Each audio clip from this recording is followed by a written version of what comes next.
السلام علیکم۔ Urdu horror story میں خوش آمدید۔ اگر آپ میرے چینل پر نئے ہیں تو میرے چینل کو سبسکرائب کر لیں تاکہ میری ہر نئی آنے والی ویڈیو کا نوٹیفیکیشن آپ کو سب سے پہلے مل سکے۔ اب بڑھتے ہیں آج کی پراسرار کہانی کی طرف۔ کالی شکتی۔ ارمان بیٹا، میں نے تمہارے سارے کپڑے رکھ دیے ہیں، پلیز ذرا احتیاط سے کام لینا، بیمار نہ پڑ جانا۔ امی کو مسکرا کر باہوں میں بھرتے ہوئے ارمان بولا، میری پیاری امی، اتنا خیال نہ کیا کریں، اب میں بڑا ہو چکا ہوں، اب آپ کی بہو کے آنے کا بھی ٹائم آ گیا ہے، اس لیے ذرا کم خیال کیا کریں میرا، کل کو آپ کی بہو آئے گی تو اس نے بھی میرا خیال کرنا ہے نا، تھوڑا خیال اس لیے بھی رہنے دیں۔ امینہ بیگم پیار سے ارمان کے سر پر چپت لگا کر بولی، ابھی بیوی آئی نہیں ہے اور ابھی سے ہی اس کی فکر لاحق ہو گئی۔ بیٹا، بیوی جتنی بھی اچھی ہو، ماں آخر ماں ہوتی ہے، ماں جیسی کیئر کوئی نہیں کر سکتا۔ تو ارمان مسکرا کر بولا، ارے امی، میں تو مذاق کر رہا تھا، آپ کو چھیڑ رہا تھا۔ آئی نو، اینڈ میری ماں جیسی کیئر تو کوئی کر ہی نہیں سکتا، جس طرح ابو کے جانے کے بعد ابو کے بزنس اور مجھے آپ نے سنبھالا ہے نا، سلوٹ ہے آپ کو۔ آئی لو یو امی جان۔ لو یو ٹو بیٹا، خوش رہو ہمیشہ۔ اور ارسم کب تک آئے گا؟ بس آنے ہی والا ہے، ہم نکل جائیں گے ساتھ، اور پلیز امی جان آپ پریشان نہ ہونا میرے لیے، جب آپ میرے ساتھ نہیں ہوتی نا، اس وقت میری دوسری ماں ارسم میرے ساتھ ہوتا ہے، ہا ہا ہا۔ ارمان کی بات سن کر امینہ خاتون ہنستے ہوئے بولی، ارمان تم کبھی نہیں سدھرو گے، ارسم جیسا لائق دوست، مخلص دوست قسمت سے ہی ملتے ہیں۔ ارسم ارمان کے روم میں انٹر ہوتے ہوئے امینہ خاتون کی بات آگے بڑھاتے ہوئے بولا، اور اسے لائق مخلص دوست کی قدر کرنی چاہیے، آنٹی سمجھتا ہی نہیں ہے، یہ تو ایک سیدھی اور سچی بات کو اسے رات دن سمجھاتی رہا کریں۔ ارمان چڑھ کر بولا، بس کر یار، اب تو بھی شروع ہو جا، ہمیں چلنا چاہیے، میں تو بہت ایکسائٹڈ ہوں، ہنزا کے ٹرپ پر ہمیں نکلنا چاہیے۔ امینہ بولی، ارسم بیٹا پلیز ارمان کا خیال رکھنا، اسے فوراً ٹھنڈ لگ جاتی ہے، اور کھانے پینے کا بھی خیال رکھنا دونوں۔ ارسم مسکراتے ہوئے بولا، ڈونٹ وری آنٹی، میں ہوں نا، میرا بچپن کا دوست ہے، ہم دوستوں سے بڑھ کر ہیں، اور یہ تو میرا بھائی ہے، میں ہوں، میرے ہوتے ہوئے آپ کو فکر کرنے کی کوئی ضرورت نہیں ہے، خدا حافظ، ہم چلتے ہیں، اور ہاں، کار میں خود ڈرائیو کروں گا۔ بس اب بہت ہو گئی باتیں، چل اب نکل یار، خدا حافظ امی جان۔ امینہ خاتون ارسم اور ارمان کی کار میں بیٹھتے ہوئے کئی ہدایتیں کرتے ہوئے کار کو جاتا ہوا دیکھتی رہیں۔ ابو جان، آپ نے نماز پڑھ لی ہے تو آ جائیں، میں چائے نکال رہی ہوں، امی بھی آپ کا انتظار کر رہی ہیں۔ ارم نے ریاض احمد کے روم میں آتے ہوئے کہا تو ریاض احمد نے دعا مانگنے کے بعد جائے نماز اٹھائی اور ٹیبل پر رکھ کر ارم پر دم کرنے لگے۔ ارم مسکراتے ہوئے بولی، ابو جان، میں آپ کی دعاؤں کے حصار میں ہوں، مجھے کچھ نہیں ہونے والا۔ بیٹا، اللہ تعالی ہمیشہ آپ کی حفاظت فرمائے، آمین۔ میں تو آپ کا ابو ہوں نا، مجھے تو اپنی اکلوتی بیٹی کی فکر رہتی ہے نا، جبھی تو دم کرتا رہتا ہوں قرآنی آیات پڑھ پڑھ کر۔ اچھا یہ بتاؤ، آپ نے نماز ادا کی؟ جی ابو جان، میں نے بھی نماز ادا کر لی ہے، بس چائے پر آپ کا انتظار کر رہے ہیں، ہال میں چل کر چائے پی لیں۔ اور پھر ہال میں بیٹھ کر تینوں چائے پینے لگے۔ یار ارسم، اب بس بھی کر، مجھے ڈرائیو کرنے دے۔ ارسم کار روک کر ڈرائیونگ سیٹ سے اتر کر فرنٹ سیٹ پر بیٹھ گیا۔ ارمان کار چلانے لگا۔ ارسم بولا، ارمان ذرا آرام سے ڈرائیو کر یار، اور یہ تو نے راستہ کیوں بدل دیا؟ ارمان ہنستے ہوئے بولا، کیونکہ ہم ہنزا نہیں، کالے جنگلات کی طرف جا رہے ہیں، میں نے انٹرنیٹ پر سرچ کیا تھا، وہاں ایک ڈاک بنگلہ بھی بنا ہوا ہے، میں نے پہلے ہی اس کی ریزرویشن کروا لی تھی، اب ہم اس ڈاک بنگلے میں اسٹے کریں گے، اور جنگلات کی سیر کرنے کے ساتھ ساتھ خوب شکار بھی کریں گے، میں نے امی جان سے چھپ کر بندوقیں بھی رکھ لی ہیں، ہرن کا شکار کر کے میں تو ہرن کے گوشت کے کباب بنوا کر کھاؤں گا، اف کیا مزہ آئے گا۔ ارسم منہ بنا کر بولا، شٹ اپ یار، تو کبھی نہیں سدھرے گا، اپنے اس پروگرام کے بارے میں کم از کم مجھے تو بتا دیتا، میں مینٹلی طور پر تیار ہو جاتا، اور یہ کالے جنگلات کا تو ایک واقعہ بہت زیادہ نیٹ پر دکھا رہے ہیں، ان جنگلات میں اثرات ہیں، مجھے لگتا ہے کہ ہم غلطی کر رہے ہیں وہاں جا کر، میری بات مان لو اور واپس لے لے کار دوسرے راستے پر۔ ارمان ارسم کے سر پہ ہلکے سے چپت لگا کر بولا، تو بہت ڈرپوک ہے بھائی، ذرا بہادر بن میری طرح۔ ارسم ارمان کی بات پر ہنستے ہوئے بولا، اب کسی ہوٹل یا ریسٹورینٹ پر کار روک کر کھانا تو کھلا دے، بہت بھوک لگ رہی ہے، چائے بھی پینی ہے۔ اوکے اوکے، بس آنے والا ہے ریسٹورینٹ۔ ارمان نے ایک ڈھابے کے قریب کار روک کر پارک کی اور تخت پر بیٹھ کر کھانے کا آرڈر دیا۔ کھانا کھا کر چائے پینے لگے ہی تھے کہ ایک کالی بلی ایک دم سے ان کے تخت پر چھلانگ لگا کر آ گئی اور ارمان کو دیکھنے لگی۔ ارسم نے جھٹ سے اسے بھگا دیا۔ چائے پی کر ارسم کار ڈرائیو کرنے لگا۔ انٹرنیٹ سے راستہ سرچ کرتے ہوئے وہ کار بھگائے جا رہا تھا، لیکن کالی بلی جو ڈھابے پر ان کے پاس چھلانگ لگا کر آئی تھی، مسلسل ان کی کار کے پیچھے دوڑ رہی تھی۔ ارمان نے ارسم کو یہ بات اس لیے نہ بتائی کہ کہیں ارسم واپس نہ گھر لے جائے اور ارمان کا شکار کا خواب ادھورا نہ رہ جائے۔ وہ ہر حال میں ہرن کا شکار کر کے اس کے کباب بنا کر کھانا چاہتا تھا۔ بیٹا ارم، کال تو ملاؤ ذرا ارسم کو، اتنی غیر ذمہ داری کا ثبوت دے رہا ہے یہ لڑکا، اب تک کوئی خبر نہ خیر دی اس نے۔ ریاض احمد کے کہنے پر ارم جھنجھلا کر بولی، ابو جان شام سے کال ملا رہی ہوں بھائی جان کو، ان کا نمبر نہیں مل رہا، میں تنگ آ گئی انہیں کال کرتے کرتے۔ ریاض احمد غصے سے بولے، حد ہے غیر ذمہ داری کی، بس ارمان کا ساتھ مل جائے بے خبر ہو جاتا ہے یہ لڑکا۔ ریاض احمد کی بات پر چڑھ کر رابعہ بیگم بولی، بس کریں ریاض احمد، میرا ارسم ہرگز غیر ذمہ دار نہیں ہے، وہ تو بہت سمجھدار لڑکا ہے، ہر کام ذمہ داری سے انجام دیتا ہے، اس کا ایک ہی تو بچپن کا دوست ہے ارمان، پھر ہمارے تعلقات بھی کوئی آج کے نہیں ہیں، اسی وجہ سے آپ نے کبھی ارسم کو ارمان کے کام آنے سے نہیں روکا اور نہ ہی امینہ کے، آپ خود بھی تو کتنا خیال رکھتے ہیں ارمان اور امینہ کا۔ ریاض احمد مسکرا کر بولے، بیٹے کے بارے میں ایک لفظ بھی نہیں سننا تم۔ ہاں، امینہ بھابھی اور ارمان میرے سب سے پیارے دوست کے اپنے ہیں، پھر ان کا خیال رکھنا تو ہمارا فرض ہے نا۔ اچھا بیٹا ارم، تم کال کرتے رہنا، جیسے ہی ارسم سے بات ہو میری بات کروا دینا۔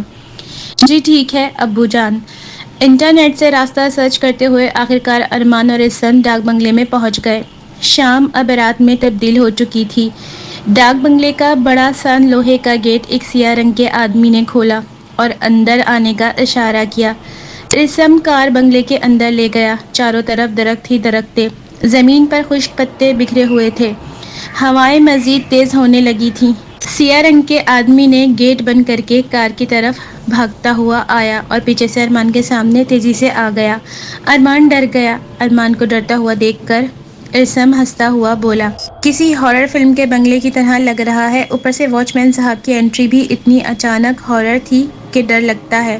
ارمان جھیپتے ہوئے بولا، شٹ اپ ارسم، میں کسی سے نہیں ڈرتا، بس یہ واچ مین اچانک سامنے آ گیا اس لیے تھوڑا سا ڈر گیا، بس ڈرتا تو نہیں ہوں میں۔ ارسم ارمان کے اس طرح جھیپنے پر زور سے ہنسا۔ واچ مین نے جلدی سے بھاری سی آواز میں کہا، صاحب میرا نام جاموٹ ہے، میں یہاں چوکیدار کے علاوہ بھی بہت سے کام کرتا ہوں، آپ دونوں کے کمرے میں نے صاف کر دیے ہیں، اپنا سامان بھی مجھے دیں، میں آپ کو آپ کے کمرے دکھاتا ہوں، آپ دونوں غسل کر کے نیچے ہال میں آ جائیں، میں میز پر کھانا گرم کر کے لگاتا ہوں۔ اپنی بیٹی کے ساتھ کھانے کی میز پر ہی مالک بھی آپ سے ملیں گے۔ مالک صاحب ہی دراصل اس ڈاک بنگلے کے مالک ہیں، وہ بھی بس آتے ہی ہوں گے۔ چلیے۔ بڑا سا گارڈن کراس کر کے بنگلے کا گیٹ کھول کر ہال سے گزرتے ہوئے سیڑھیوں کی مدد سے پہلی منزل پر قطار در قطار کمرے بنے ہوئے تھے اور سبھی کمروں کے دروازے مضبوط لکڑی کے بنے ہوئے تھے جس پر پرانے زمانے کے نقش و نگار بنے ہوئے تھے۔ جاموٹ انہیں سب سے آخر کے کمروں کی طرف لے گیا۔ انہیں ان کے کمرے دکھائے گئے۔ جیسے ہی وہ جانے لگے ارسم بولا، جاموٹ، سیڑھیوں سے اتنا پیدل چل کر ہم اپنے کمروں میں آئے ہیں، اب کھانے کے لیے اتنا ہی چل کر آئیں گے؟ سیڑھیوں کے ساتھ والے کمرے ہی ہمارے لیے صاف کروا دیتے نا۔ ارسم کی بات پر ارمان بھی تائید کرتے ہوئے بولا، ہاں، کھانا کھانے کے بعد اپنے روم میں آتے آتے تو ہمارا کھانا ہی ہضم ہو جائے گا، کیا ہم پھر سے کھانا کھانے آئیں؟ ہم تو اسی میں ہی پورے ہو جائیں گے۔ ارمان کی بات پر ارسم زور سے ہنسنے لگا مگر جاموٹ سنجیدہ ہی رہا۔ پیچھے سے آتی ہوئی ایک خوبصورت دوشیزہ نے کہا، جناب ذرا پیچھے بھی دیکھ لیجئے، اگر آپ پیچھے دیکھ لیتے تو ایسا ہرگز نہ کہتے میرے بابا سے۔ لڑکی کی آواز پر دونوں نے پلٹ کر دیکھا تو ان کے پیچھے ایک انتہائی خوبصورت دوشیزہ کھڑی تھی۔ اس کی ترنم سی آواز جیسے کانوں میں رس گھولتی ہوئی محسوس ہوئی، انداز بھی اس کا بہت شیریں سا معلوم ہو رہا تھا۔ وہ سنگ مرمر کی بنی ہوئی لگ رہی تھی۔ ارمان یک ٹک اسے دیکھتا ہی جا رہا تھا۔ اس کی نظریں بھی ارمان سے جا ملی تھیں، چہرے پر ایک دھیمی سی مسکان سجائے ارمان کو ہی دیکھ رہی تھی۔ ارمان جیسے اس کی خوبصورتی کے سحر میں کھو سا گیا تھا۔ رسم نے اسے ہلاتے ہوئے کہا، ارمان مروائے گا کیا؟ اس کا باپ کھڑا ہے لڑکی کو تاڑنا بند کر۔ ارمان خود کو سنبھالتے ہوئے بولا، جی میں تو بس وہ ذرا۔ ارمان کی بھوکلاہٹ پر خوبصورت دوشیزہ سائڈ پر ہوتے ہوئے اشارے سے دوسری جانب سے سیڑھیوں کی طرف ہاتھ کر کے بولی، وہ دیکھیے دوسرے سائڈ پر بھی سیڑھیاں نیچے ہال کی جانب اترتی ہیں۔ یہ بنگلہ ذرا پرانے وقتوں کا بنا ہے، کمرے بہت ہیں یہاں مگر سب سے اچھے کمرے بابا نے آپ کے لیے صاف کر دیے ہیں۔ آپ دونوں فریش ہو جائیں، ٹیبل پر کھانا لگ جائے گا، آ کر نوش فرما لیجیے گا۔ جامور دوسری سائڈ سے اپنی بیٹی کو لے کر نیچے ہال میں اتر گیا۔ ارمان کھڑا لڑکی کو جاتے ہوئے ہی دیکھتا رہا۔ ارسم نے اسے ہلاتے ہوئے کہا، بس کر بھائی، تو لٹو بنا جا رہا ہے۔ مانا کہ لڑکی بہت خوبصورت ہے مگر اب اس کے باپ کے سامنے ٹکٹکی باندھ کر دیکھنا مناسب نہیں۔ وہ کیا سوچے گا کہ ہم کسی بڑے خاندان کے بگڑے نواب ہیں۔ ارمان گہری سوچ سے نکلتے ہوئے بولا، یار ارسم، مجھے ایک بات تنگ کر رہی ہے کہ جاموٹ اتنا کالا سیاہ ہے اور اس کی بیٹی اتنی گوری اور خوبصورت، وہ تو سنگ مرمر کی ایک مورتی لگ رہی تھی، سراپا حسن۔ اس کی آواز جیسے ترنم ساز گونجنے لگے ہوں، اوپر سے اس کی مسکراہٹ، اف، قاتل مسکراہٹ ہے اس کی۔ جان کے ساتھ ساتھ وہ تو میرا دل ہی لے گئی۔ ارمان کو روکتے ہوئے ارسم بولا، بس کر دے یار، بس کر دے، اتنی تعریفیں مت کر، جاموٹ نے سن لیا نا تو ہمیں رات میں ہی اس بنگلے سے نکال دے گا۔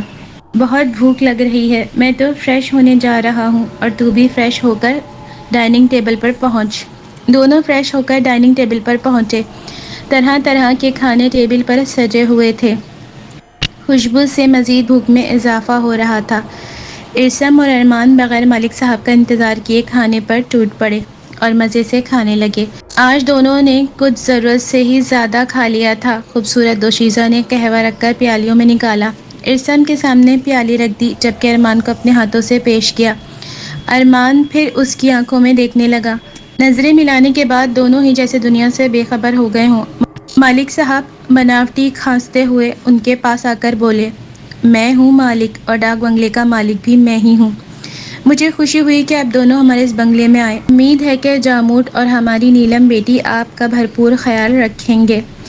نیلم بیٹا مہمانوں کو ذرا بھی تکلیف نہ ہونے پائے۔ مانی کے اس انداز میں نیلم مسکرا کر مالک صاحب کو دیکھ کر بولی، آپ فکر نہ کریں چاچا، میں آپ کے مہمانوں کا خوب خیال رکھوں گی۔ مجھے تم سے یہی امید ہے، مالک صاحب بولے اور وہاں سے چلے گئے۔ ان کے جانے کے بعد ارمان قہوہ پیتے ہوئے بولا، تو تمہارا نام نیلم ہے؟ جی صاحب، میرا نام نیلم ہے، اور آپ کا نام کیا ہے؟ ارمان۔ میرا نام ارمان ہے اور یہ میرا دوست ہے ارسم۔ ہم یہاں جنگلات کی سیر اور شکار کے لیے آئے ہیں، سنا ہے ان جنگلات میں ہرن بہت ہیں، مجھے ہرن کا گوشت بہت پسند ہے۔ نیلم قاتلانہ مسکراہٹ سے بولی، آپ نے بالکل ٹھیک سنا ہے ارمان صاحب۔ ارمان صاحب نہیں، تم مجھے صرف ارمان کہا کرو، تمہارے منہ سے ارمان اچھا لگتا ہے، مجھے تو آج سے پہلے کبھی اپنا نام پیارا نہیں لگا۔ ارسم شرارت سے بولا، ہاں ہم تو بہت نفرت سے تیرا نام لیتے ہیں ارمان۔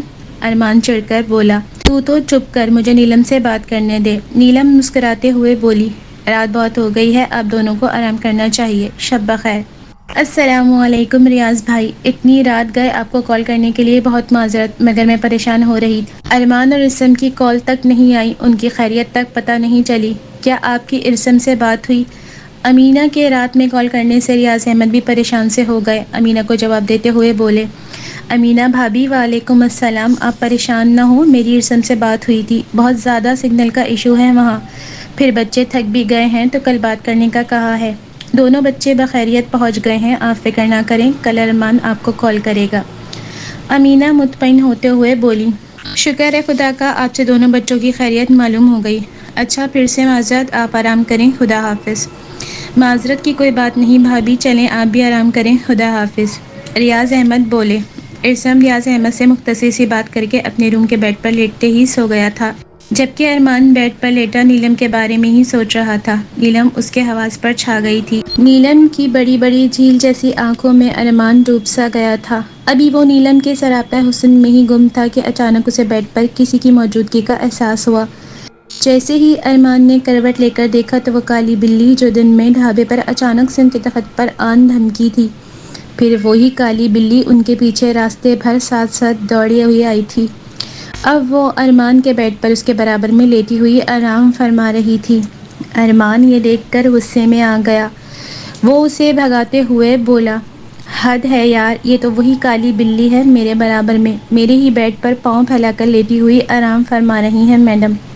اوئے کالی بلی جا یہاں سے۔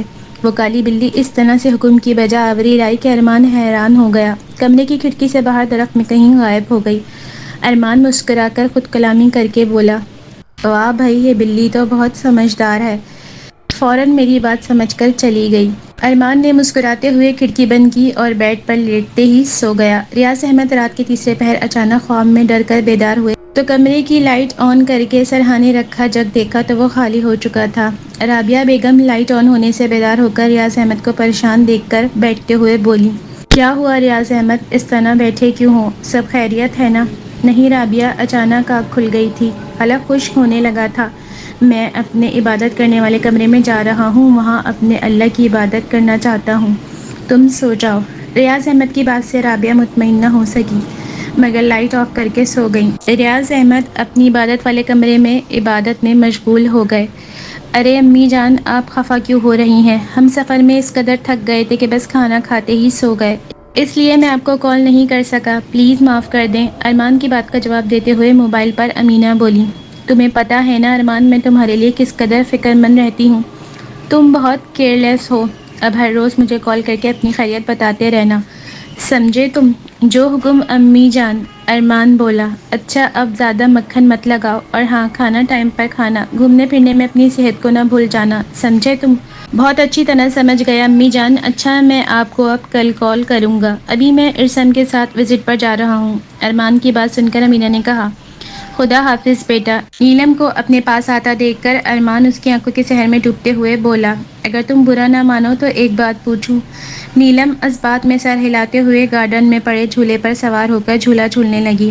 ارمان اسے پش کر کے جھولا جھلاتے ہوئے بولا، میں نے آج تک اپنی لائف میں اتنی خوبصورت لڑکی نہیں دیکھی، نیلم تم بہت خوبصورت ہو۔ نیلم نے چہکتے ہوئے جھولا جھولتے ہوئے بولا، تو گویا آپ مجھ سے دل لگی کر رہے ہیں صاحب۔ صاحب نہیں ارمان، بس ارمان کہو، مجھے اچھا لگے گا تمہاری خوبصورت ہونٹوں اور آواز میں اپنا نام سننا۔ نیلم معنی خیز انداز میں جھولا روکتے ہوئے ارمان کی آنکھوں میں آنکھیں ڈالتے ہوئے بولی، ارمان اگر آپ میرے ارمان بن گئے تو ارمان بن گیا کیا مطلب، میں تو ہوں ہی ارمان۔ جانے دو ارمان، تم نہیں سمجھو گے ابھی۔ نیلم کی بات سن کر اپنے دل پر ہاتھ رکھتے ہوئے ارمان بولا، اف میرے خدا کیا بات ہے، مجھے تو ایک شعر یاد آ گیا، ہجر کی جب گفتگو ہونے لگی، آپ سے تم اور تم سے تو ہونے لگی، تو گویا شاعر بھی ہیں آپ۔ نیلم بولی، یہ تو بہت بڑے شاعر کا کلام ہے، میں شاعر کہاں، مگر آپ کے حسن کے زیر اثر شعر اچھا لگنے لگا ہے، بہت عاشق مزاج ہیں آپ تو۔ نیلم بولی، تھا نہیں، لگتا ہے اب ہو جاؤں گا، ارمان نے ہنستے ہوئے کہا اور ارسم وہاں آ گیا اور بولا، او بھائی یہاں کھڑا تو کس سے بات کر رہا ہے؟ ارمان اپنے دل پر ہاتھ رکھ کر بولا، اپنی محبت اپنے پیار سے۔ پر ارمان یہاں تو کوئی بھی نہیں ہے، تو کس سے بات کر رہا ہے؟ ارمان نے پلٹ کر جھولے کی طرف دیکھا تو وہی کالی بلی جھولا جھول رہی تھی۔ ارمان حیران ہو کر بولا، تجھے آتا دیکھ کر چلی گئی شاید، تو بھی نہ میری محبت کا دشمن بنا ہوا ہے، چل اب چلتے ہیں شکار پر، کار تو ہی ڈرائیو کر، میں تو اپنی محبت کے حسن میں گم ہو چکا ہوں، سدھر جا، ہم یہاں بس ایک ہفتے کے لیے ہیں، وہ یہاں جنگل کی رہنے والی ہے، شہر میں کیسے ایڈجسٹ کرے گی، شٹ اپ، چل تو کار چلا۔ کیا بات ہے ریاض احمد، تم تو کل رات سے پریشان ہو، سب خیریت ہے نا؟ ایک تو تم مجھے کچھ بتاتے نہیں ہو، ہر بات چھپاتے ہو۔ رابعہ کے ساتھ ہی بیٹھی صوفے پر ارم سے مخاطب ہو کر ریاض احمد بولے، ارم بیٹا ذرا کڑک سی مزیدار چائے بنا لاؤ، سر میں بہت درد ہے۔ جی ابو جان، بس ابھی بنا کر لاتی ہوں، ارم جواب دے کر کچن میں چلی گئی۔ اس کے جاتے ہی ریاض احمد بولے، رابعہ میں نے خواب میں ارمان اور ارسم کو کسی مصیبت میں گرفتار دیکھا ہے، مجھے لگتا ہے کہ کچھ غلط ہوا ہے یا ہونے والا ہے۔ ارسم کو کال کر کر کے تھک گیا، بیل تو جا رہی ہے مگر وہ کال ریسیو نہیں کر رہا۔ رابعہ فکر مند ہوتے ہوئے بولی، ریاض احمد بس اب دونوں بچوں کو واپس بلا لو، کیونکہ تمہارے خواب میں کچھ بھی یوں ہی نہیں آتا، تم پریشان مت ہو، انشاءاللہ کچھ غلط نہیں ہوگا۔ ریاض احمد بولے۔ ارم چائے لے کر آ گئی تو تینوں چائے پینے لگے۔ سارا دن شکار ڈھونڈنے پر کوئی جانور ہاتھ نہ آیا مگر وہ کالی بلی مسلسل ان دونوں کے ساتھ ساتھ ہی رہی۔ ارسم کو کچھ عجیب سا محسوس ہوا تو وہ کالی بلی کو دیکھ کر بولا، یار یہ تو وہی کالی بلی ہے جو جھولا جھول رہی تھی مزے سے. میں کافی دیر سے نوٹ کر رہا ہوں، یہ ہمارے آگے پیچھے ہی پھر رہی ہے. ہاں یہ ڈاک بنگلے میں ہی رہتی ہے، بلی ہے، جنگل میں آنا جانا تو لگا ہی رہتا ہوگا، تو کیوں اتنا سوچ رہا ہے؟ گہرا کالا رنگ ہے، سلکی سلکی بال ہیں، اچھی کیوٹ سی بلی ہے. ارسم ارمان کی بات سن کر چھیڑنے کے انداز میں بولا. ہاں اس بلی کی آنکھیں بھی نیلم کی طرح گہری نیلی اور بڑی بڑی آنکھیں ہیں. نیلم سے کتنا ملتی ہے نا یہ. ہا ہا ہا ہا. شٹ اپ ارسم، میری نیلم کو کسی جانور سے نہ ملاؤ. نیلم تو ایک خوبصورت پری ہے. ابے وہ پری نہیں، کوئی چڑیل ہے جو تجھ سے چمٹ گئی ہے. ارسم ہنستے ہوئے بولا تو ارمان بھی بولا. اور میں جن ہوں جو نیلم چڑیل پر عاشق ہو گیا. ہا ہا ہا ہا. ارسم اپنا موبائل ڈاک خانے کے بنگلے میں ہی بھول گیا تھا جہاں وہ ٹھہرا تھا. جب جنگل سے واپس آیا تو موبائل چیک کیا. ابو کی مس کالز دیکھ کر پریشان ہو گیا. انہیں کال بیک کر کے بولا. السلام علیکم ابو جان، آئی ایم سوری میں موبائل جلدی میں اپنے روم میں ہی بھول گیا تھا. وعلیکم السلام. ابھی کہاں ہو بیٹا آپ دونوں؟ اپنے ہوٹل کے رومز میں ہیں. خیریت تو ہے نا سب؟ ارسم کے پوچھنے پر ریاض احمد بولے. بیٹا صبح ہوتے ہی فوراً گھر کے لیے نکلو، بس اب جلدی آ جاؤ. مگر ابو جان ہم کل تو یہاں آئے ہیں. ارسم بحث مت کرو اور ارمان کو لے کر صبح گھر کے لیے نکل آؤ. اچھا خدا حافظ. اوکے ابو جان جیسا آپ کا حکم. ہم صبح ہی گھر کے لیے روانہ ہوتے ہیں. خدا حافظ. رات کا تیسرا پہر تھا. ارمان کو اپنے بستر پر وزن سا محسوس ہوا تو ارمان کی آنکھ کھل گئی. اس نے لائٹ آن کر کے دیکھا تو اس کے برابر میں بیڈ پر وہی کالی بلی لیٹی ہوئی تھی. ارمان کو بہت حیرت ہوئی. وہ خود کلامی کرنے لگا. سونے سے پہلے میں نے تمام ونڈوز بند کی تھیں، گیٹ لاک کیا تھا. تم کہاں سے آ گئیں؟ تم کہاں سے آ گئیں کالی بلی میرے برابر میں سونے کے لیے؟ اور تم ایسے لیٹی ہو جیسے بڑی نواب ہو. تم پاؤں پھیلا کر. چلو اٹھو یہاں سے اور جاؤ، چلو سونے دو، مجھے نیند آ رہی ہے. ارمان کی بات سن کر کالی بلی اٹھی اور ونڈو کی طرف جیسے ہی گئی تو کھڑکی اپنے آپ کھل گئی. پھر ارمان کو حیرت کا جھٹکا لگا کہ کھڑکی اپنے آپ کیسے کھل گئی. بلی کے جاتے ہی وہ کھڑکی کے پاس گیا تو گارڈن میں لگے جھولے پر نیلم جھولا جھول رہی تھی.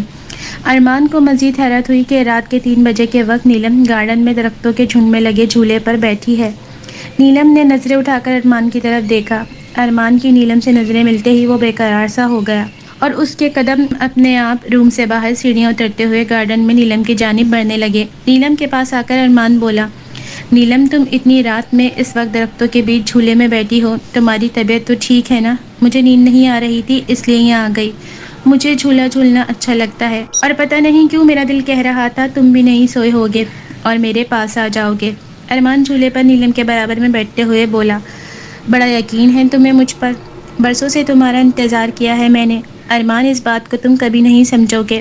میں تمہارے ساتھ کو تمہارے قرب کے لیے کس قدر تڑپی ہوں. ارمان اب مجھے چھوڑ کر مت جانا. ارمان حیرت میں مبتلا ہو کر بولا. برسوں سے میرا انتظار کیا ہے، میں کچھ سمجھا نہیں. میں نے کہا نا تم کبھی نہیں سمجھو گے ارمان. چلو تم میرے ساتھ چلو، میں تمہیں سب کچھ سمجھا دوں گی. نیلم ارمان کا ہاتھ پکڑ کر اس کی آنکھوں میں آنکھیں ڈال کر دیکھنے لگی. نیلم کی آنکھوں میں ایک عجیب سا سحر تھا اور ارمان اس کی آنکھوں کے سحر میں ڈوب چکا تھا. بنا حیل و حجت کے اس کے پیچھے پیچھے چلنے لگا. اس کا ہاتھ پکڑے نیلم اسے اپنے ساتھ لے کر جانے لگی. ارمان کو جنگل کے راستے سے لے کر چلتے چلتے بیچ جنگل میں لے گئی جہاں مالک دائرہ بنا کر بیٹھا ہوا کچھ منتر پڑھ رہا تھا.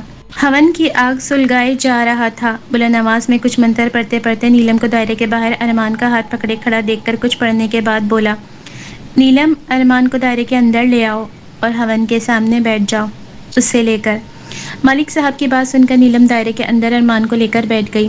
مالک نے اب زور زور سے منتر پڑھنے شروع کر دیے. ہون کی آگ میں گھی ڈال ڈال کر اسے سلگایا جا رہا تھا. ارمان اپنے ہوش سے بیگانہ بنے دائرے میں بیٹھا تھا اور منتروں کا سلسلہ جاری تھا. ریاض احمد رات دیر تک اپنی عبادت میں مشغول رہنے کے بعد سوئے ہی تھے کہ اچانک تیسرے پہر ان کی آنکھ کھلی. انہوں نے ارمان کو آگ کے گھیرے میں پایا اور پھر خواب میں دیکھا کہ وہ آگ کے گھیرے سے نکلنے کی کوشش کر رہا ہے مگر وہ نکل نہیں پا رہا. ریاض احمد خواب سے بیدار ہوتے ہی اپنا موبائل اٹھا کر روم سے باہر آ گئے تاکہ رابعہ بیگم کی نیند خراب نہ ہو. ارسم کو کال کر کے بولے. ارسم بیٹا جلدی سے اٹھ جاؤ اور ارمان کے روم میں جا کر دیکھو وہ کیا کر رہا ہے. ارسم نیند سے بیدار ہوتے ہی ریاض احمد کی کال اٹینڈ کر کے ان کی پریشانی کو بھاپتے ہوئے بولا. کیا ہوا ابو جان، آپ اتنے پریشان کیوں ہیں اور رات کے اس پہر کال کر کے ارمان کا کیوں پوچھ رہے ہیں؟ تم سے جو بول رہا ہوں ارسم تم وہ کرو. ابھی اسی وقت ارمان کے روم میں جاؤ اور اس سے بات کرواؤ. جی ابو جان میں بھی جاتا ہوں، آپ کال پر رہیں. ارسم جیسے ہی ارمان کے روم کی طرف پہنچا اس کے روم کا گیٹ کھلا پا کر گھبرا گیا۔ اندر جا کر دیکھا تو روم میں ارمان نہیں تھا۔ موبائل کان سے لگا کر بولا، ابو جان، ارمان کے روم کا گیٹ کھلا ہے اور ارمان اپنے روم میں بھی نہیں ہے۔ ارسم کی بات سن کر پریشانی سے سر پر ہاتھ رکھ کر ریاض احمد بولے، وہی ہوا جس کا ڈر تھا۔ ارسم، سچ سچ بتاؤ، تم دونوں حنزہ کا کہہ کر کہاں گئے ہو؟ ارسم شرمندہ سا ہو کر بولا، آئی ایم سوری ابو جان، مجھے خود نہیں پتا تھا، یہ ارمان ہی مجھے بغیر بتائے یہاں لایا ہے۔ یہ جگہ اس نے نیٹ پر سرچ کی تھی، کالے جنگلات کے نام سے کوئی جگہ ہے، شہری آبادی سے بہت دور۔ یہاں بس ایک ہی پورے جنگل میں ڈاک بنگلہ بنا ہوا ہے، ہم یہاں ٹھہرے ہیں۔ اس کی بکنگ بھی ارمان نے ہی کسی طرح کروائی تھی۔ بخدا ابو جان، مجھے اس بات کا ذرا علم نہ تھا۔ اف میرے خدا، اب کیا ہوگا؟ یہ کیا کر دیا تم دونوں نے، بے وقوف لڑکے! اگر ارمان نے بے وقوفی کی تھی تم نے اس کا ساتھ کیوں دیا؟ اسے واپس چلنے کا نہیں بول سکتے تھے تم؟ یہ مجھے کل ہی بتا سکتے تھے تم اس بات کا۔ یہ کیا کر بیٹھے تم دونوں؟ ابو جان، آخر بات کیا ہے؟ آپ اتنے پریشان کیوں ہیں؟ مجھے بات تو بتائیں۔ ابھی کچھ بتانے اور سننے کا وقت نہیں ہے، تم ابھی اسی وقت اپنی کار لے کر جنگل میں جاؤ، وہ تمہیں جنگل میں ہی ملے گا۔ اور ہاں، جو تعویذ تمہارے گلے میں ہے اسے تم ارمان کو پہنا دینا اور خود آیت الکرسی کا ورد کرتے رہنا۔ اپنا بدنی حصار باندھ لو جو میں نے تمہیں بتایا تھا۔ کسی بھی صورت میں ارمان کو وہاں سے لے کر آنا ہے تمہیں، ہر حال میں، سمجھے تم؟ اب جلدی جاؤ جنگل۔ جو حکم ابو جان۔ ارسم اپنے روم میں گیا، وضو کیا، بدنی حصار باندھ کر کار کی چابی لے کر جنگل کی طرف کار اسٹارٹ کر کے دوڑا دی اور مسلسل آیت الکرسی پڑھتے ہوئے چاروں طرف دیکھنے لگا۔ جنگل کے بیچ اورنج سی روشنی نظر آئی، اس روشنی کی طرف بڑھنے لگا تو اندازہ ہوا وہ آگ تھی۔ کار روک کر دور کھڑی کی اور خود خاموشی کے ساتھ آگ کی جانب بڑھنے لگا۔ جھاڑیوں سے چھپ کر ارسم نے دیکھا، دائرے میں نیلم اور مالک بیٹھے کچھ منتر پڑھ رہے ہیں۔ ارمان دائرے کے اندر بے سود لیٹا ہوا تھا۔ نیلم تیز دھاری تلوار اٹھائے ارمان کی گردن پر وار کرنے کی کوشش کر رہی تھی۔ ارسم بھاگتا ہوا دائرے کے اندر داخل ہو گیا، نیلم کا ہاتھ پکڑ کر روک دیا۔ مالک نے زور زور سے مزید منتر پڑھنے شروع کر دیے۔ نیلم، جو کہ ایک حسین و جمیل لڑکی کے روپ میں تھی، انتہائی بدصورت چڑیل کی شکل اختیار کرنے لگی۔ بال اپنے آپ کھل کر بکھر گئے، چہرہ خوفناک تر ہوتا چلا گیا۔ ارسم خوف زدہ سا ہو گیا، اس نے دھڑکتے دل کے ساتھ آیت الکرسی پڑھنے کی رفتار بڑھا دی۔ دوسرے ہاتھ سے اپنے تعویذ کو ارمان کے گلے میں ڈال دیا۔ نیلم اور مالک دونوں ہی اچانک سے غائب ہو گئے۔ ارسم مزید خوف زدہ ہو گیا۔ ہون کی آگ بھی اپنے آپ بجھ چکی تھی۔ ارسم نے خود کو سنبھالا اور جلدی جلدی ارمان کو اٹھایا۔ وہ نیم مدہوشی میں تھا۔ اسے سہارا دے کر کار کی پچھلی سیٹ پر لٹا دیا اور کار ڈرائیو کر کے فل اسپیڈ سے جنگل سے نکل گیا۔ امینہ بیگم ڈرائیور کے ہمراہ ارسم کے گھر آتے ہی بھاگتے ہوئے بھاپتے کانپتے ارسم کے روم میں پہنچی۔ ارمان بے خبر سو رہا تھا۔ ارسم، رابعہ، ریاض احمد اور ارم سب ارمان کے بیڈ پر ہی تھے۔ امینہ آتے ہی روتے ہوئے ارمان کی پیشانی پر بوسہ دے کر ریاض احمد سے مخاطب ہو کر بولی، جس کا ڈر تھا وہی ہوا اور ایسا ہرگز نہیں ہونا چاہیے تھا۔ ریاض احمد، اب میرے ارمان کو اس چڑیل سے کون بچائے گا؟ ریاض بھائی کچھ کریں۔ ارمان میرے جینے کا واحد سہارا ہے۔ فرحان کی ناگہانی موت نے مجھ سے میری تمام خوشیاں چھین لی تھیں۔ ایک ارمان ہی تو ہے جس کی وجہ سے میں زندہ ہوں، اگر اسے کچھ ہو گیا تو میں بھی مر جاؤں گی۔ امینہ بیگم اپنی بات مکمل کر کے پھوٹ پھوٹ کر رونے لگی۔ رابعہ نے اٹھ کر انہیں گلے سے لگایا، چپ کروایا۔ ریاض احمد امینہ کے سر پر ہاتھ رکھ کر بولے، بھابھی آپ میری بہن ہیں۔ فرحان میرا سب سے اچھا دوست تھا، اس کے جانے کے بعد میں نے ارسم اور ارمان میں کبھی فرق نہیں رکھا۔ ٹھیک وقت پر ارسم وہاں پہنچ گیا اور اللہ کے کلام کا ورد کرتے ہوئے ارمان کی بلی چڑھنے سے روک دی، ورنہ آج ارمان ہمارے درمیان نہ ہوتا۔ اللہ کا شکر ادا کریں، رونے سے بہتر۔ اور ہاں، اب آپ ڈرائیور کے ساتھ جا کر اپنا ضروری سامان ہمارے گھر لے آئیں۔ میں ارمان کو ہرگز آپ کے ساتھ گھر جانے نہیں دوں گا جب تک میں ارمان کو اس چڑیل کے شہر سے نہیں نکال دیتا، وہ یہیں رہے گا۔ ارسم، تم جا کر آرام کرو، رات بھر کے جاگے ہوئے ہو اور لانگ ڈرائیو بھی کی ہے تم نے۔ میں ارمان کے ساتھ ہوں، آپ سب لوگ جائیں یہاں سے، میں ذرا ارمان پر اللہ کا کلام پڑھ کر دم کروں گا۔ ریاض احمد کی بات سن کر سب وہاں سے چلے گئے۔ آنٹی آپ بتا دیں کہ آخر یہ سب ماجرا کیا ہے؟ نیلم کا ارمان سے کیا تعلق ہے؟ جہاں تک میں جانتا ہوں ارمان نیلم سے زندگی میں پہلی بار کالے جنگلات میں ہی ملا ہے۔ میں اور ارمان بچپن سے ایک ساتھ ہیں۔ بھلا ارمان کی کسی چڑیل سے کیا دشمنی ہے؟ اور کب، کیوں، کیسے ہوئی، مجھے آخر کیوں نہیں پتا چلا؟ ہاں آنٹی، ارمان کا بھائی کے ساتھ بچپن سے گہرا تعلق ہے۔ پھر کوئی چڑیل کیسے ارمان کی اس حد تک دشمن ہو گئی کہ اس کی بلی چڑھانا چاہتی ہے؟ پلیز آنٹی بتائیں نا، آپ خاموش کیوں ہیں؟ امینہ کے خاموش رہنے پر ارم اور ارسم دونوں ایک دوسرے کو دیکھنے لگے۔ ارسم نے رابعہ کو مخاطب کیا، امی آپ ہی بتا دیں آخر یہ سب کیا ہو رہا ہے؟ آپ تو سب کچھ جانتی ہی ہوں گی۔ رابعہ سنجیدگی سے بولی، بیٹا میں سب کچھ جانتی ہوں مگر تمہارے ابو جان نے منع کیا تھا تمہیں کچھ بھی بتانے کو۔ نہ ارمان اس بارے میں کچھ جانتا ہے، بس تمہارے ابو جان۔ رابعہ کی بات ابھی ادھوری تھی کہ ریاض احمد ہال میں آتے ہوئے بڑے صوفے پر ٹیک لگا کر بیٹھے اور ارم سے کہا، سب کے لیے چائے بنا لاؤ، آج میں تم دونوں کو سب باتیں بتاتا ہوں۔ ارم جلدی سے سب کے لیے چائے بنا کر لائی۔ چائے کی سپ لیتے ہوئے ریاض احمد گہری سانس لے کر بولے، ارسم بیٹا، ارم بیٹا، بات ذرا غور سے سنو اور ڈرنے یا گھبرانے کی ضرورت ہرگز نہیں ہے۔ ویسے بھی ہمارے پاس اللہ کے کلام کی طاقت ہے، ہم اشرف المخلوقات میں سے ہیں۔ فرحان اور میں بہت اچھے دوست تھے، جیسے تم اور ارمان۔ آج سے 20 سال پہلے ہم شکار پر گئے تھے، کالے جنگلات میں۔ ہمیں بھی شکار کا بہت شوق تھا۔ وہاں ہم ہرن کا شکار کھیل رہے تھے کہ فرحان ہرن کے پیچھے پیچھے جنگل میں آگے نکل گیا۔ ہرن کا شکار کرنے کے لیے جیسے ہی اس نے فائر کیا تو کوئی سادھو ہون جلا کر پوجا کر رہا تھا، اور فائر ہرن کو لگنے کے بجائے اس سادھو کو لگ گیا اور وہ اسی وقت مرنے کی حالت میں آ گیا۔ اس کی پتنی بھی وہیں تھی۔ اس نے اپنے مرتے ہوئے پتی سے کہا، سوامی یہ کیا ہو گیا؟ آج کی رات تمہارے جاپ کی آخری رات تھی اور یہ کیا ہو گیا؟ میں جان سے مار دوں گی جس نے ہمیں اس حال میں پہنچایا ہے۔ میں اور فرحان اس جگہ پہنچ گئے۔ فرحان اس عورت کے قریب پہنچ کر بولا، آئی ایم سوری، یہ محض ایک حادثہ ہے، میں نے جان بوجھ کر ایسا نہیں کیا، میں انہیں ہاسپٹل لے چلتا ہوں۔ فرحان میری طرف دیکھتے ہوئے بولا، ریاض اسے اٹھا کر کمرے میں لے چلو، میرے ہاتھ سے غلطی سے فائر انہیں لگ گیا۔ میں آگے بڑھ کر فرحان کے ساتھ اسے اٹھانے لگا۔ وہ عورت بولی، تم دونوں نے میرے سوامی کے ساتھ اچھا نہیں کیا۔ وہ عورت آگے بڑھ کر مزید کچھ کہتی کہ اس کے پتی نے حالت مرگ میں کہا، رک جاؤ نیلم، میرے پاس آؤ۔ نیلم جیسے ہی اس کے پاس گئی، اس نے نیلم کے ماتھے پر اپنا خون آلود انگوٹھا رکھا اور کچھ پڑھنے لگا۔ جب اس کا منتر ختم ہوا تو بولا، آج کی رات آخری رات تھی میرے جاپ کی، آج مجھے کالی شکتیاں ملنے والی تھیں مگر اس آدمی نے مجھے جان سے مار ڈالا۔ نیلم، میں نے اپنی تمام شکتیاں تمہیں دے دی ہیں، آج کی رات اس آدمی کی پتنی ایک لڑکے کو جنم دے گی۔ آج پورن ماشی کی رات ہے، تم اس لڑکے کے جوان ہوتے ہی اس کی بلی کالی ماتا کو دے دینا، میری آتما اس کے بیٹے کے شریر میں آ جائے گی، پھر میں 20 سال کا جوان ہو جاؤں گا۔ تم وچن دو مجھے نیلم، جیسا میں نے کہا ہے ویسا کرو گی، پھر میں اس دنیا میں جیوت ہو جاؤں گا۔ اس کا ہاتھ پکڑ کر روتے ہوئے بولا۔ نیلم نے وچن دیا اور بولی، سوامی میں تمہیں وچن دیتی ہوں، تمہاری آتما کو اس آدمی کے لڑکے کا جوان شریر دوں گی، اس کے لیے چاہے مجھے کچھ بھی کیوں نہ کرنا پڑے۔ ہمارا ملن ضرور ہوگا اور ضرور ہوگا، بس تمہیں وچن دیتی ہوں۔ اس آدمی کے مرتے ہی ہون کی آگ خود بخود بجھ گئی۔ جنگل کے درخت زور زور سے ہلنے لگے۔ میں اور فرحان بہت حیران ہوئے۔ ہوائیں بھی زور و شور سے چلنے لگی تھیں، مانو جیسے کوئی خطرناک آندھی آئی ہو۔ میں نے فرحان کا ہاتھ پکڑ لیا، ہم دونوں اپنی کار کی طرف بڑھنے لگے۔ قدم ہواؤں کے زور سے پیچھے ہٹنے لگے، ہم جتنا قدم آگے بڑھاتے قدم اتنا ہی پیچھے ہٹتے۔ میں نے فرحان سے کہا، فرحان بآواز بلند آیت الکرسی کا ورد جاری رکھو۔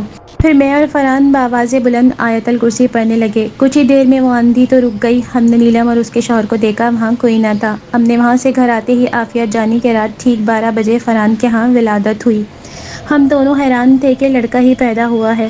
فرحان پریشانی میں ہاسپٹل میں مجھے بولا، یار ریاض، مجھے بہت فکر ہو رہی ہے، کہیں میرے بیٹے کو میرے انجانے گناہ کی سزا نہ ملے، اگر ایسا ہوگا تو میں خود کو کبھی معاف نہیں کروں گا۔ خدا کی قسم میں نے جان بوجھ کر یہ گناہ نہیں کیا، یہ سب ایک حادثہ تھا۔ میں جانتا ہوں فرحان، اس طرح پریشان ہو کر کچھ نہیں ہوگا، تم نے جان بوجھ کر اس سادھو کو نہیں مارا، اللہ سب جانتا ہے، وہ رحم فرمائے گا، سب بہتر ہی ہوگا۔ تم نے اس کی بات نہیں سنی تھی ریاض؟ کیا اس سادھو نے حالت مرگ میں اپنی کالی شکتیاں اپنی بیوی نیلم کو دے دی تھیں اور وہ کوئی خاص شکتی حاصل کرنے کا جاپ کر رہا تھا؟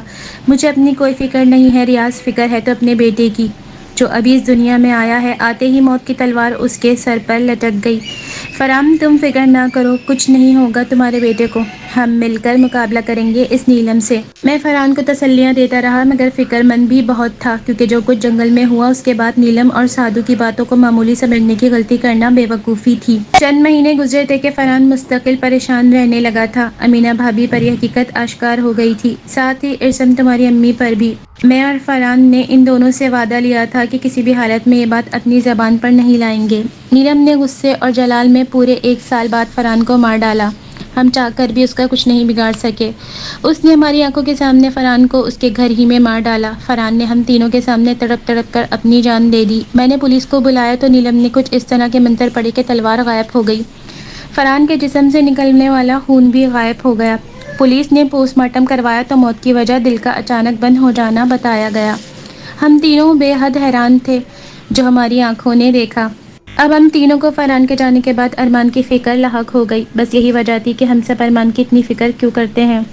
میں نے اپنے مرشد سے روحانی علم کی تعلیم حاصل کی تاکہ ان 19 سالوں میں نیلم سے مقابلہ کرنے کے قابل ہو جاؤں اور اپنے دوست فرحان کو اس کے ناگردہ گزاں کی سزا سے بچا لوں۔ الغرض ارمان کو کچھ ہوا تو فرحان کی روح تڑپتی رہے گی۔ ریاض احمد کی آنکھوں میں آنسو تھے اور ارسم ان کی بات مکمل ہونے پر ان کے قدموں میں بیٹھ کر بولا، ابو جان میں آپ کے ساتھ ہوں۔ جس طرح فرحان انکل سے آپ کو محبت تھی اسی طرح مجھے ارمان سے ہے۔ میں ارمان کی جان بچانے کے لیے کچھ بھی کر سکتا ہوں اور میں ہمیشہ آپ کے ساتھ ہوں۔ ریاض احمد بیٹے کی طرف دیکھ کر مسکرانے لگے۔ اگلے روز جب ارمان نیند سے جاگا تو اس کا پورا جسم درد سے چور تھا۔ بہت ہمت کر کے بستر سے اٹھا کہ اچانک کالی بلی نے اس پر حملہ کر دیا۔ وہ خود کو بچانے کی کوشش کرنے لگا کیونکہ اچانک حملے کے لیے وہ ہرگز تیار نہ تھا۔ پھر درد سے جسم ٹوٹ بھی رہا تھا۔ کالی بلی نے ارمان کے چہرے پر اپنے پنجے گاڑ دیے تھے۔ وہ بری طرح چیخ رہا تھا۔ اس کے چیخنے پر گھر کے تمام لوگ اس کے روم میں آئے تو کالی بلی ارمان پر جھپٹی ہوئی تھی۔ ارسم آگے بڑھنے لگا کہ بلی کو ارمان کے اوپر سے ہٹا دے۔ ریاض احمد نے روکتے ہوئے کہا، رک جاؤ ارسم، تم دور رہو۔ ریاض احمد آگے بڑھ کر کچھ قرآنی آیات پڑھنے لگے، ساتھ ہی اپنی جیب سے پانی کی بوتل نکال کر پانی پر پھونک مارتے ہوئے بلی پر چھڑکنے لگے۔ بلی ایک دم ارمان کے اوپر سے ہٹی اور غائب ہو گئی۔ تم لوگ گھبرا گئے تھے۔ ارم رابعہ بیگم سے چپک گئی تھی۔ امینہ آگے بڑھ کر ارمان کو گلے لگاتے ہوئے رو کر بولی، پورا چہرہ زخمی کر دیا میرے بیٹے کا اس نے، یا اللہ میرے بیٹے کی اس نیلم سے حفاظت فرما۔ ریاض احمد بولے، امینہ بھابھی آپ یہاں سے جائیں۔ ارسم بیٹا ذرا فرسٹ ایڈ باکس لے کر آؤ، ارمان کے چہرے پر دوا لگاؤ۔ رابعہ بیگم ارم کے ساتھ جا کر کھانے کا بندوبست کریں، کھانا ٹیبل پر لگائیں، ارمان ہم سب کے ساتھ لنچ کرے گا۔ چلو اٹھو بیٹا، ڈائننگ ہال میں چلو۔ ارمان جوان تھا، ایک دم سے لاغر حالت میں پہنچ گیا تھا۔ ارسم اور ریاض اسے سہارا دے کر ڈائننگ ٹیبل تک لائے۔ امینہ اپنے ہاتھوں سے ارمان کو کھانا کھلانے لگی۔ ارمان ایک دم گمسم تھا، خاموش، کسی سے کچھ بات نہیں کر رہا تھا۔ ارسم بات کرنے کی کوشش بھی کر رہا تھا مگر ارمان اس کی طرف دیکھ نہیں رہا تھا، نہ کوئی جواب دے رہا تھا۔ وہ تو اس دنیا سے لا تعلقی کا اظہار کر رہا تھا۔ کھانا کھلاتے ہوئے اس کی نظر سامنے دیوار پر پڑ گئی تو وہ زور زور سے چلانے لگا، وہ کالی بلی وہاں ہے، وہ مار ڈالے گی مجھے، وہ مجھے گھرا کر دیکھ رہی ہے، وہ مار ڈالے گی مجھے۔ ارمان کے اشارے پر سب نے اس طرف دیکھا مگر وہاں کچھ نہ تھا۔ ریاض احمد تو سمجھ گئے تھے، اپنی سیٹ سے اٹھ کر اس پر قرآنی آیتوں کا دم کرنے لگے اور اسے وہیں صوفے پر لٹا دیا۔ ارمان دم کرنے سے گہری نیند میں چلا گیا۔ مالک مجھے ہر حال میں اس لڑکی کی بلی کالی ماتا کو دینی ہے تاکہ میرے سوامی کی آتما پھر سے جیوت ہو سکے۔ میرے اس کام میں وہ ریاض احمد بیچ میں آ رہا ہے، اس کا کچھ کرنا ہوگا۔ پانی اس نے مجھ پر پھینکا تھا، اس سے میرا شریر جل رہا ہے۔ نیلم کی بات سن کر مالک نے ایک پیتل کے پیالے میں پانی دے کر کہا، یہ لو پتر، جل ہے، اس سے تمہارے شریر کی جلن ختم ہو جائے گی، یہ پی لو۔ نیلم کے جل کو پیتے ہی اس کے شریر کی جلن ختم ہو گئی۔ سکون کا سانس لیتے ہوئے بولی، اس آگ کی تپش سے میں جتنا جلی ہوں نا ریاض احمد، اب تجھے بھی جلاؤں گی، میں تجھے برباد کر دوں گی، ارمان کی بلی ہر حال میں کالی ماتا کو چڑھاؤں گی۔ ذرا دھیرج رکھو نیلم، رام ناتھ اگر تمہارا سوامی تھا تو وہ میرا بھی دوست تھا۔ کالی ودیا ہم نے ایک ساتھ ہی سیکھی تھی، تمہیں رام ناتھ نے اپنی شکتیاں دے دی تھیں جس کی وجہ سے تم آج بھی خوبصورت اور جوان ہو اور جب چاہو کالی بلی کا روپ دھار سکتی ہو۔ اب میں تمہیں ایک چیز دینے والا ہوں جس کی مدد سے تم ریاض احمد کے اس پانی کا مقابلہ کر سکتی ہو۔ اس پانی کا تم پر کوئی اثر نہ ہوگا۔ یہ لو کالی ڈوری، اس ڈوری پر میں نے کئی راتیں جاگ کر جاپ کیا ہے، اسے اپنے گلے میں پہن لو، اور ہاں پھر بھول کر بھی اسے مت اتارنا ورنہ اس پانی سے تم جل کر راکھ بھی ہو سکتی ہو۔ ابھی تمہاری قسمت اچھی تھی، تم فوراً ہی غائب ہو گئی، اگر ریاض احمد پورا پانی تم پر ڈال دیتا تو تم جل کر بھسم ہو جاتی۔ وہ کوئی معمولی پانی نہیں تھا، وہ زمزم کا پاک پانی تھا۔ اس پاک پانی پر کئی قرآنی صورتیں پڑھی گئی تھیں۔ یہ اب تمہیں خیال رکھنا ہوگا کہ ڈوری تمہارے گلے سے نہ اترے۔ اس ڈوری پر میں نے اپنی تمام کرکاری شکتیاں ڈال دی ہیں، اب میرے پاس کوئی شکتی نہیں ہے، میں اب کیول ایک معمولی انسان ہوں۔ مالک کی بات سن کر نیلم بولی، تمہارا یہ احسان میں کبھی نہیں بھولوں گی، تم نے جو میرے اور میرے سوامی کے لیے کیا ہے۔ مالک میں تمہاری بہت آباری ہوں۔ ریاض احمد اپنی عبادت کرنے والے روم میں بیٹھے عبادت میں مشغول تھے کہ ایک دم گھر میں کوہرام مچ گیا۔ اپنی تسبیح ہاتھ میں لیے تیزی سے ہال میں آئے۔ ارم، ارسم، امینہ، رابعہ، ارمان ہال میں بری طرح سے چیخ رہے تھے۔ ریاض احمد نے آتے ہی پریشانی کے عالم میں کہا، کیا ہو گیا ہے تم سب کو؟ اس طرح کیوں کر رہے ہو؟ ریاض احمد نے غور کیا تو سب کے چہروں پر اور ہاتھوں پر بلی کے پنجوں کے نشانات تھے اور خون بہہ رہا تھا۔ ریاض احمد نے غصے سے چاروں طرف دیکھتے ہوئے کہا، نیلم کہاں ہو تم؟ اور تمہاری ہمت کیسے ہوئی میرے گھر والوں کی یہ حالت کرنے کی؟ ظاہر ہو مجھ پر، بات کرو مجھ سے، لگتا ہے کہ تم اس پاک پانی کا اثر بھول گئیں۔ اب میں پورا پانی تم پر چھڑک دوں گا، تمہیں جلا کر بھسم کر دوں گا۔ ہمت ہے تو سامنے آؤ میرے۔ ریاض احمد کی بات سن کر اچانک سے ایک بلی نمودار ہوئی۔ تمام گھر والے صوفے پر چڑھ کر کھڑے ہو گئے۔ سب نے گسے کا ہاتھ پکڑ لیا۔ ارمان خاموشی سے دوسرے صوفے پر گمسم بیٹھا تھا۔ وہ تو ہوش سے بیگانہ تھا۔ وہ کالی بلی چلتی ہوئی ریاض احمد کے قریب آئی اور تمام گھر والوں کو گھرا کر دیکھنے لگی۔ ریاض احمد اپنی جیب سے پانی کی بوتل نکالتے ہوئے بولے، لگتا ہے اس آگ کی جلن ٹھنڈی ہو گئی جو اس پانی کی وجہ سے تجھے ہوئی تھی۔ اب میں تجھے ہرگز نہیں چھوڑوں گا۔ ریاض احمد کی بات سن کر نیلم غائب ہو گئی، پھر قہقہا مار کر ہنسی، ہا ہا ہا ہا ہا ہا۔ ریاض احمد، تو مجھے جلا کر بھسم کرے گا؟ دیکھ اپنے گھر والوں کے چہرے، ان کے جسم پر میرے پنجوں کے نشانات اور ان نشانات سے بہتا ہوا خون، دیکھ ان کی یہ حالت جو میں نے کر دی ہے۔ ریاض احمد، ہٹ جا میرے راستے سے، میں تم لوگوں کو جان سے بھی مار سکتی ہوں۔ ان کی یہ حالت تو بس ایک شروعات ہے اور انت ان کی موت پر بھی ہو سکتا ہے۔ اب فیصلہ تجھے کرنا ہے، یہ تمام لوگ یا ایک ارمان۔ میں ان تمام لوگوں کی زندگی بخش دوں گی اگر تو ارمان کو مجھے یہاں سے لے جانے دے گا تو، ورنہ میں ان سب کو مار دوں گی۔ اب فیصلہ تیرے ہاتھ میں ہے، جلدی بتا، ارمان یا یہ چاروں، جلدی بول۔ ریاض احمد نیلم کی ٹھٹائی پر غصے سے پانی اس پر چھڑکتے ہوئے بولے، ابھی بتاتا ہوں تجھے اپنا فیصلہ، جب یہ پانی تجھے جلائے گا نا تب تجھے احساس ہوگا کہ تو نے یہاں آ کر کتنی بڑی غلطی کی ہے۔ ریاض احمد بار بار دم کیا ہوا پانی اس پر پھینکتے مگر اس پر تو اس پاک پانی کا اثر ہی نہیں ہو رہا تھا۔ ریاض احمد جتنی بار پانی اس پر چھڑکتے وہ زوردار بھیانک سا کہکا لگاتی۔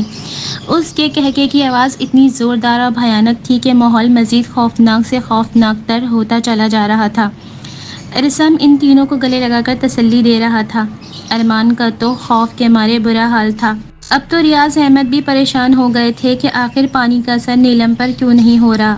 ریاض احمد کو پریشان دیکھ کر نیلم ہنستے ہوئے ان کے قریب آ کر بولی، دیکھ لی میری کالی شکتیوں کی طاقت؟ اب میں ارمان کو اپنے ساتھ لے کر جا رہی ہوں، دیکھتی ہوں کہ تو کیا کرتا ہے مجھے روکنے کے لیے۔ ہا ہا ہا۔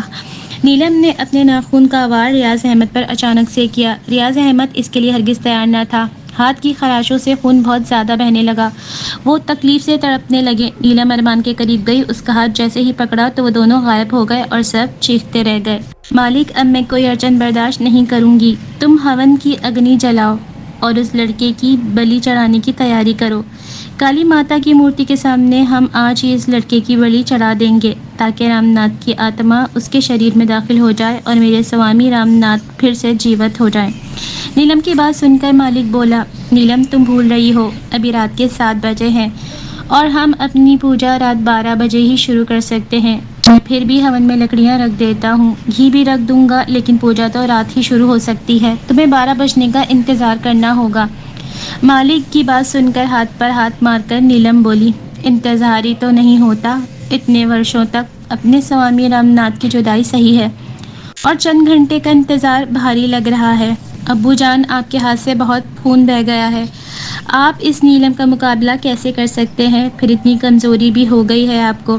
ارسم کی بات کی تائید کرتے ہوئے رابعہ بیگم بولی، ریاض احمد، ارسم ٹھیک بول رہی ہے، اس نیلم کا مقابلہ تم اتنی کمزوری میں کیسے کر سکتے ہو؟ اگر اس نے تمہیں نقصان پہنچا دیا تو کیا ہوگا؟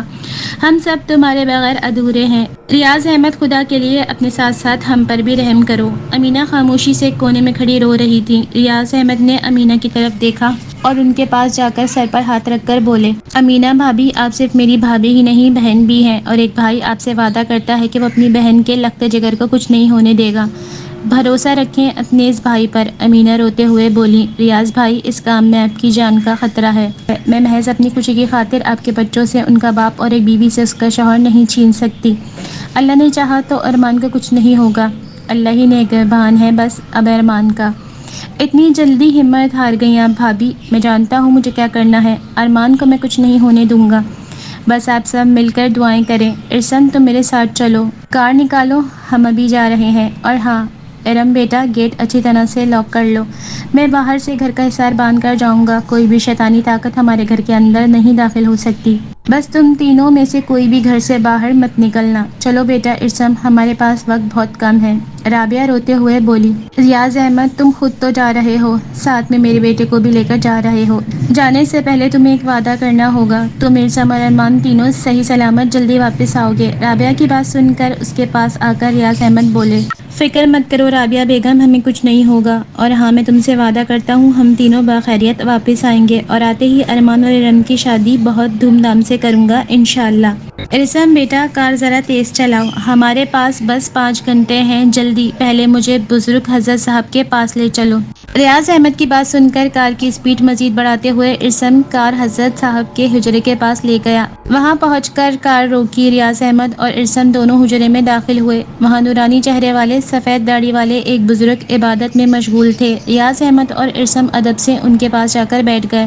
حضرت صاحب نے اپنی آنکھیں کھول دیں، ریاض احمد کو دیکھ کر مسکرا کر بولے، ہم جانتے تھے بیٹا کہ تم ضرور آؤ گے، اب وقت آ گیا ہے کہ اللہ کے حکم سے کالے علم والوں کا اختتام کر دوں۔ لیکن حضرت صاحب پاک پانی کا اثر اس بار اس نیلم پر ہوا نہیں تھا، وہ اپنی طاقت میں اضافہ کر کے آئی تھی۔ ارمان کی جان کو خطرہ ہے، وہ ارمان کی بلی کالی مندر میں چڑھانا چاہتی ہے، اگر رام ناتھ پھر سے اس دنیا میں آ گیا تو اس بار اس کی طاقت بھی زیادہ ہوگی اور وہ معصوم لوگوں کی جانوں پر نعوذ باللہ خدا بنا بیٹھے گا۔ ہمیں ہر حال میں اسے اس دنیا میں آنے سے روکنا ہوگا اور ارمان کی جان بھی بچانی ہوگی۔ ریاض احمد کی بات سن کر حضرت صاحب بولے، فکر مت کرو بیٹا، یہ کالی ڈوری اپنے اور اپنے بیٹے کے ہاتھ میں باندھ دو، اور یہ تیسری ڈوری لو، یہ ارمان بیٹے کے ہاتھ میں وہاں پہنچتے ہی باندھ دینا، ارمان اپنے ہوش میں آ جائے گا، اس ڈوری کی وجہ سے وہ ڈائن تم لوگوں کا کچھ نہیں برا کر سکے گی۔ اور ہاں کالی مندر میں ایک ترشل ہوگا، کالی کی مورتی کے ہاتھ میں وہ ترشل اس کے دل میں مار دینا، اور ہاں یاد رہے وہ صرف ترشل سے نہیں مرے گی، اس کے گلے میں ایک کالی ڈوری ہوگی، پہلے اسے اتارنا ہوگا، پھر اس کے دل پر ترشول کا وار کرنا ہوگا۔ ارسم جھٹ سے حضرت صاحب کی بات سن کر بولا، اور وہ مالک کا خاتمہ کیسے ہوگا، وہ بھی تو کالی شکتیوں کا عامل ہے، اس نے اپنی ساری کالی شکتیاں اس کالی ڈوری میں ڈال دی ہیں، اور وہی کالی ڈوری اس ڈائن کے گلے میں ہے جس کی وجہ سے اس پاک پانی کا اثر اس پر نہیں ہوا۔ تم لوگ جاؤ، وقت کم ہے، اور اس ڈائن کا خاتمہ کرنے کے بعد وہاں ایک لمحہ نہ رکنا، اگر وہاں رکے تو جان کا خطرہ ہو سکتا ہے، کیونکہ رام ناتھ کی روح وہاں قید ہے، نیلم کے اندر رام ناتھ کی شکتیاں ہیں، نیلم کے مرتے ہی وہ جگہ یعنی کالی کا مندر ایک دھماکے کے ساتھ ٹوٹ جائے گا، میری بات اچھی طرح سمجھ گئے نا؟ جاؤ اور برائی کا خاتمہ کر کے آؤ۔ حضرت صاحب کو ادب سے خدا حافظ کر کے فوراً ہی ارسم نے کار دوڑا دی، کالے جنگلات کی طرف وہ دونوں جلد سے جلد ارمان کو بچانا چاہتے تھے۔ یا خدا میرے بیٹے اور ارسم اور ریاض بھائی کی حفاظت فرما، ان کو اپنے حفظ و امان میں رکھنا۔ امینہ بیگم روتے ہوئے اللہ سے دعائیں کر رہی تھیں۔ ارم نے پیار سے کہا، آنٹی فکر مت کریں، ابو جان اگر سچا وعدہ کر کے گئے ہیں نا تو وہ لازمی ارمان کے ساتھ ساتھ ارسم بھائی کو بھی صحیح سلامت لائیں گے۔ ارم ٹھیک کہہ رہی ہے امینہ، ریاض احمد اپنے قول کے سچے ہیں، دیکھنا ان تینوں کو کچھ نہیں ہوگا انشاءاللہ۔ رابعہ کی بات پر امینہ اور ارم دونوں ساتھ بولی، انشاءاللہ۔ ارسم نے کار جنگل میں اس جگہ روکی جہاں درختوں کے جھنڈ میں کالی ماتا کا مندر تھا، وہاں نیم بے ہوشی کی حالت میں ارمان ایک دائرے میں لیٹا ہوا تھا۔ دور سے دیکھ کر ارسم بولا، ابو جان یہی وہ جگہ ہے، وہ دیکھیں ارمان کو دائرے کے اندر لیٹا ہوا ہے اور ہون بھی رکھا ہوا ہے، وہ مالک ہون میں آگ جلا رہا ہے۔ ہاں اب یہ مالک ایک معمولی انسان ہے اور تم نے کسی بھی قیمت پر اپنی ڈوری نہیں اتارنی، میں مالک کو باتوں میں الجھا کر رکھوں گا، تم دائرے کے اندر جا کر یہ ڈوری ارمان کی کلائی میں پہنا دینا اور اسے سمجھا دینا کہ وہ نیلم کے گلے سے وہ ڈوری ہوشیاری سے اتار دے، تھوڑا ڈرامہ تو کرنا ہوگا تاکہ اس ڈائن کو ہم پر شک نہ ہو، سمجھ گئے نا؟ جی ابو میں سمجھ گیا، اور ارمان کو بھی سمجھا دوں گا۔ نیلم مندر کے اندر کالی ماتا کی مورتی کے سامنے لگے تابوت کا دروازہ کھول کر روتے ہوئے کہنے لگی، سوامی رام ناتھ آج کی رات تم ارمان کے شریر میں پھر سے جیوت ہو جاؤ گے اور ہم پھر سے ایک ہوں گے، تمہاری کالی شکتیاں مزید بڑھ جائیں گی، پھر ہم اپنے راستے میں آنے والے تمام انسانوں کو مار دیں گے، ہم جو چاہیں گے وہ کریں گے، کوئی انسان ہمارا کچھ نہیں بگاڑ سکتا، ہم انسانوں کی بلی کالی ماتا کو دیکھ کر اپنی شکتیاں مزید بڑھاتے رہیں گے، ہم اس دنیا میں امر ہو جائیں گے، پھر موت ہمارا مقدر نہیں بن سکے گی، میں اپنی جوانی ہمیشہ برقرار رکھ سکوں گی، ہا ہا ہا ہا ہا ہا۔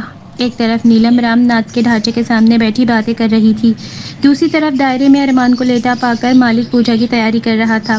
ارسم اور ریاض احمد نے چپکے سے دبے قدموں آ کر مالک کو پیچھے سے دبوچ لیا، اس کے منہ پر ہاتھ رکھ کر سر پر زوردار لکڑی سے وار کیا تو وہ مر گیا۔ ارسم نے جلدی سے کالی ڈوری جیب سے نکال کر ارمان کے ہاتھ میں پہنا دی تو ارمان فوراً ہوش میں آ گیا۔ ریاض احمد نے گلے سے لگایا اور ارمان کے کان میں کچھ کہا۔ ارمان نے اس بات میں سر ہلا دیا۔ ارمان واپس دائرے میں لیٹ گیا۔ ریاض احمد اور ارسم نے مالک کے جسم کو درختوں کے پیچھے چھپا دیا اور خود بھی وہاں چھپ کر نیلم کے آنے کا انتظار کرنے لگے۔ جیسے ہی نیلم مندر کے اندر سے باہر نکلی، ریاض احمد نے ارسم کو اشارہ کیا۔ ارسم دبے پاؤں درختوں میں چھپتا چھپاتا خاموشی سے مندر کے اندر داخل ہو گیا۔ کالی کی مورتی کے ہاتھ میں جو ترشول تھا وہ لے لیا اور چھپتا چھپاتا واپس ریاض احمد کے پاس درخت کے پیچھے آ گیا۔ نیلم مالک کو نہ پا کر چاروں طرف دیکھنے لگی۔ مالک دائرے کے اندر بے ہوش لیٹا ہوا تھا۔ نیلم کی نظر خون پر پڑی۔ نیلم زور سے چیخی اور بولی، مالک مالک مالک تم کہاں ہو؟ یہ یقیناً ریاض احمد اور اس کے بیٹے کا کام ہے۔ میں بھی دیکھتی ہوں کہ کون مجھے یہ پوجا کرنے اور ارمان کو بلی چڑھانے سے روکتا ہے۔ نیلم ہون کی آگ میں گھی ڈال کر کچھ پڑھنے لگی۔ پڑھتے پڑھتے ارمان کے منہ کے قریب اپنا منہ لے کر گئی تو فوراً ارمان نے نیلم کے گلے میں پڑی ڈوری کو کھینچ لیا۔ نیلم اس اچانک حملے کے لیے ہرگز تیار نہ تھی۔ ڈوری کو آگ میں پھینک کر ارمان بولا، جاؤ ڈائن، آج تیری ساری کشتیاں اس ہون میں جل کر بھسم ہو گئی ہیں۔ نیلم غصے سے چیخی اور بولی، یہ تو نے کیا کیا ارمان؟ میری ڈوری ہون کی اگنی میں پھینک کر تو نے اپنی موت کو دعوت دی ہے۔ میں تجھے جان سے مار ڈالوں گی۔ میری شکتیاں بھی ختم نہیں ہوئیں۔ یہ تو مالک کی کالی ودیوں کی شکتی تھی، ابھی میری شکتیاں تو اپنی جگہ پر باقی ہیں۔ میری شکتی سے تجھے کون بچائے گا؟ ارمان، تیری موت تو میرے سوامی کی زندگی ہے، تجھے مرنا ہوگا۔ ارسم اور ریاض احمد بھاگتے ہوئے دائرے میں داخل ہو گئے۔ نیلم نے پلٹ کر دیکھا تو بولی، یہ سب تو نے کیا ہے نا ریاض احمد؟ آج تو اور تیرا بیٹا بھی ارمان کے ساتھ ہی مریں گے۔ میں تم سب کو مار ڈالوں گی، سب کو مار ڈالوں گی۔ نیلم جیسے ہی آگے بڑھنے لگی، ریاض احمد نے پاک زمزم کا پانی اس پر جھٹ سے ڈال دیا۔ نیلم کے جسم میں آگ بھڑک اٹھی اور پھر ریاض احمد کا اشارہ ملتے ہی ارسم نے ترشول سے نیلم کے دل پر زوردار وار کر دیا۔ نیلم کے خون کی دھار بہہ نکلی تو ریاض احمد بولے، ارمان، ارسم، دونوں جلدی سے بھاگو کار کی جانب۔ تو ان تینوں نے سر پر دوڑ لگا دی اور کالی کے مندر میں زوردار دھماکہ ہوا۔ چاروں طرف آگ کے شعلے بھڑکنے لگے۔ ان تینوں نے کار میں بیٹھتے ہی خدا کا شکر ادا کیا اور گھر کی طرف روانہ ہو گئے۔ گھر میں چاروں طرف شادیانے بج رہے تھے۔ لڑکیاں ڈھول کی تھاپ پر گانے گا رہی تھیں۔ ہر طرف خوشیاں ہی خوشیاں تھیں۔ ارمان اور ارسم کی شادی نے نیلم کے واقعے کو جلد سے جلد بھلانے میں اہم کردار ادا کیا تھا۔ رخصتی کے وقت ارمان ارسم سے بولا، آج سے تو میرا سالہ ہے، تجھے اپنی بہنوئی کے نخرے اب بہت زیادہ برداشت کرنے ہوں گے۔ شٹ اپ، اگر زیادہ ہی رشتے کا رعب جتایا نا تو تجھے گھر داماد بنا لوں گا، ہا ہا ہا۔ ارسم کی بات سن کر تمام گھر والے ہنسنے لگے۔ ریاض احمد ہنستے ہوئے بولے، خدا ہمارے گھر کو اسی طرح خوشیوں کا گہوارہ بنائے رکھے۔ ریاض احمد کی بات پر امینہ اور رابعہ بولی، آمین۔